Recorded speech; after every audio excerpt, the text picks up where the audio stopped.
Hello and welcome to this week's reflection from Streatham Vale Baptist Church. This week we consider one of the last things that Jesus commanded the disciples before he ascended to be with his Father in heaven. This is more commonly known as the Great Commission, a time when Jesus commissioned not just the disciples there in his presence, but all people who would come to follow him in the time after his ascension, which of course includes us. So let's start by reading Matthew 28, verses 16 and 17. Then the 11 disciples went to Galilee, to the mountain where Jesus had told them to go. When they saw him, they worshipped him, but some doubted. So to start with, before we get to the actual bit where Jesus commissions the disciples, I firstly wanted to look at the disciples as they gathered around Jesus to hear what he had to say to them. This is the ragtag group of people that Jesus had called to follow him, a mixture of fishermen, tax collectors, tradesmen, ordinary people. And so they have ordinary, typical human emotions.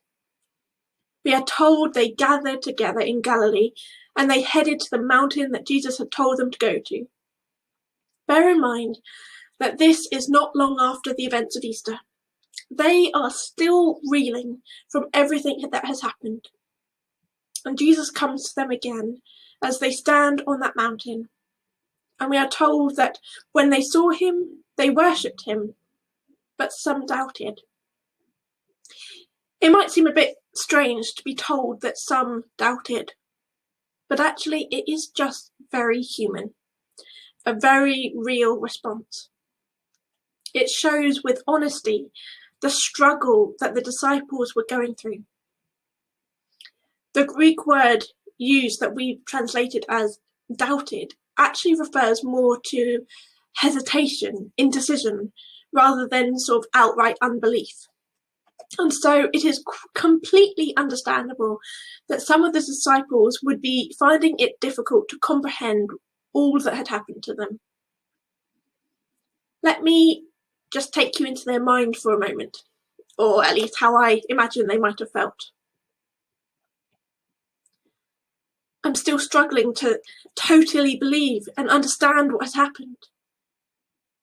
Only a little while ago, I saw my friend, mentor, my Lord, being crucified on that brutal, cruel wooden cross, punished for a crime he didn't commit, punished because he was speaking openly about God's kingdom, and those in authority didn't like it, didn't like what he had to say about them, about what God was doing.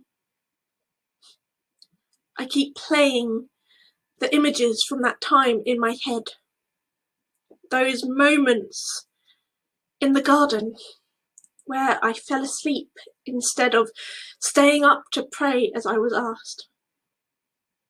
That time of terror, anger and betrayal, as Judas came, leading the guards to take Jesus away.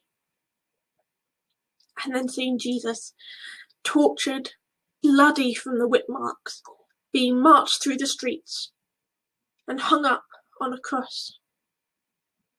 I close my eyes and the images play in my mind. But then, unbelievably, Jesus is alive again. I can't get my head around it all. It is so wonderful, and yet I just can't understand it. I can't work out how it happened or even what happened. Some of the other disciples seem to be having no trouble at all. They are just ready to keep on going as if the crucifixion was just an unpleasant twist in the path. And I know that Jesus is alive again, and so I should be worshipping him. But somehow I just can't get past everything that has happened. His resurrection was so unexpected, so sudden, so unbelievable. And yet here he is, standing in front of me, talking to us. The other disciples rush to worship him and celebrate with him. And yet I hesitate. I want to worship him, and yet my fears, my doubts and worries, they hold me back.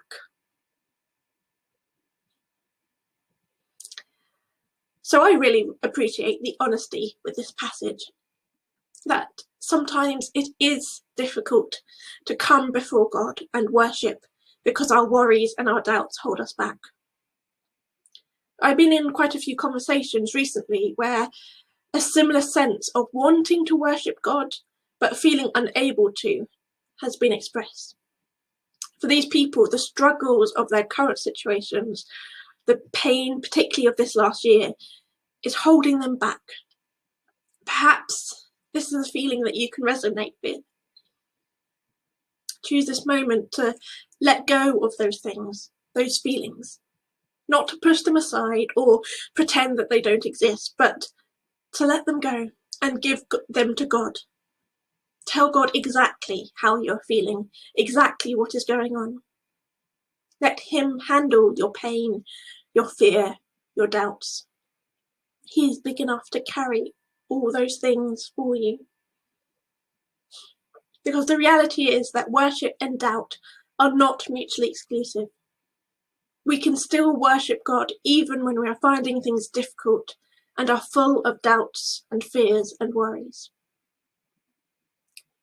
The disciples were ordinary people who carried ordinary fears and struggles. And yet Jesus called them to extraordinary things. As he spoke to the disciples, he commissioned them to an important task. And he issues this same call to us ordinary people. So reading again from Matthew 28, verses 18 to 20. Then Jesus came to them and said, "All authority in heaven and on earth has been given to me. Therefore go and make disciples of all nations, baptizing them in the name of the Father and of the Son and of the Holy Spirit, and teaching them to obey everything I have commanded you. And surely I am with you always, to the very end of the age." Jesus instructed the disciples, "Therefore go and make disciples of all nations, baptizing them in the name of the Father and of the Son and of the Holy Spirit, and teaching them to obey everything that I have commanded you." This is a big, important challenge. For faith to continue, people needed to know about Jesus. And Jesus chose these disciples to spread his gospel. He trusted them and those that came after them to share the good news they had received. It is thanks to the faithful obedience of these people and of the millions that came after them that we know Jesus today. It always amazes me just how much the gospel has spread, to see where it has spread to throughout history, to people all over the world. But of course, we want this gospel, we want the good news of Jesus to continue to spread during our time now. And so we recognise that Jesus' words of commission to the 11 disciples are for us as well. Jesus turns to look at us and says, "Therefore go and make disciples of all nations, baptizing them in the name of the Father and of the Son and of the Holy Spirit, and teaching them to obey everything I have commanded you." We too are to make disciples of all nations, to reach out to people no matter who they are and teach them about Jesus. Now, this might sound very complicated and difficult. Making disciples, surely that's the pastor's job. How are ordinary people supposed to do this? But of course, that is exactly what the disciples were, ordinary people. They did not go to Bible college or get a theological degree. They were not blessed with above average intelligence or get special training in debating skills or persuasive techniques. They did not go on an evangelism course to learn models and techniques for sharing faith.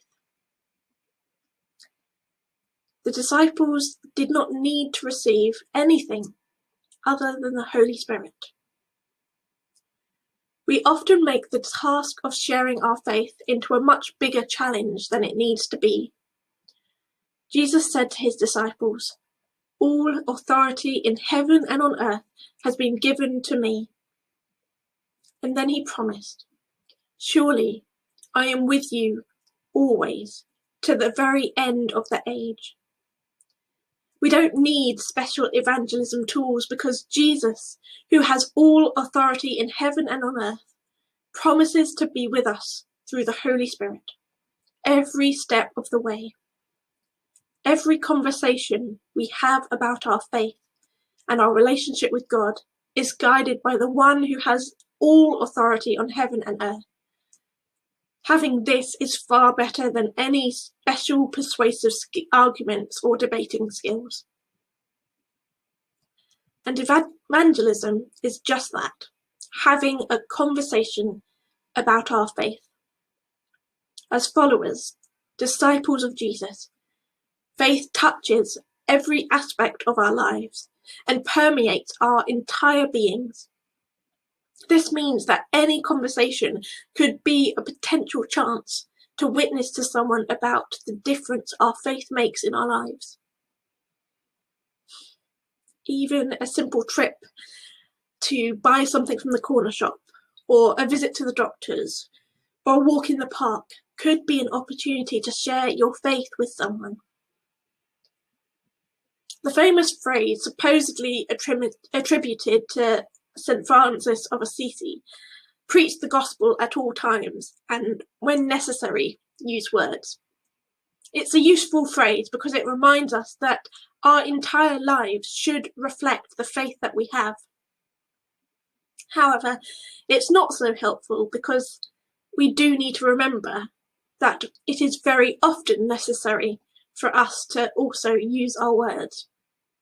As Peter reminded us in his first letter, always be prepared to give an answer to everyone who asks you to give the reason for the hope that you have.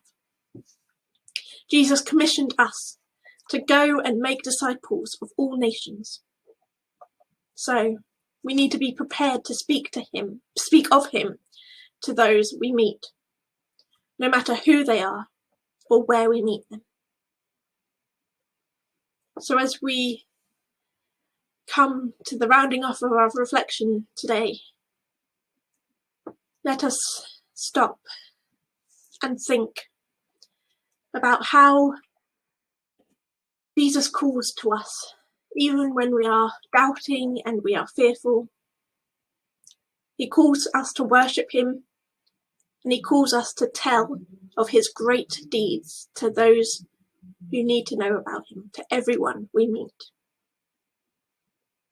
So this week, can you be looking out for opportunities to just share your faith in a simple conversation? Doesn't have to be something grand. It could just be a gentle thought, a word of encouragement, but something that we can say that might change someone else's life. Amen.